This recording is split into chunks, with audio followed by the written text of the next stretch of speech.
ගොඩක් වෙලාවට මේ විදිහට ඉන්න අවසාන පරම්පරාව අපි වෙන්න පුළුවන්. ජීවිතයේ මතක ඇති කාලේ ඉඳලා ක්‍රිකට් වලට ඇබ්බැහි වෙච්ච අපේ පරම්පරාවට තිබුණේ මාර ලස්සන මතක ටිකක්. ක්‍රිකට් වලින් අපිට කියා දීපු පාඩම් අදටත් ජීවිතේ ඇත්ත නැත්ත අපිට පසක් කරනවා.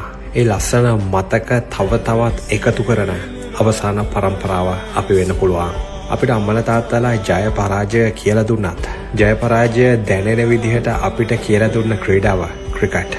එකමුතු වෙලා කරන්න බැරි කිසිම දෙයක් නෑ කියලා දුන්න ක්‍රිකට්. තමන් පරාජයටපත් වුණත් තව කෙනෙක්ගේ ජයග්‍රහණයක් දැකලා ලස්සනට hina වෙලා ඒ සතුට සමරන්න කියලා දුන්නේ ක්‍රිකට්. ඉතින් අපේ අම්මලා තාත්තලා අපිට කොච්චර බැන්නත් බෝල ගහන සෙල්ලම නවත්තාන් කියලා. ඕකට ඕනයට වඩා ඇබ්බැහි වෙන්න එපා කියලා. අද එයාලා කෝටි වාරයක් සතුට වෙනවා ඇති.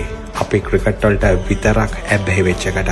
ඉතින් මම කියන්නේ ඔයාලා දැන් අම්මා කෙනෙක් නම් තාත්තා කෙනෙක් නම් දරුවව මොකක්ම හරි ක්‍රීඩාවකට ඇබ්බැහි කරවන්න පොඩි කාලේ ඉඳලා.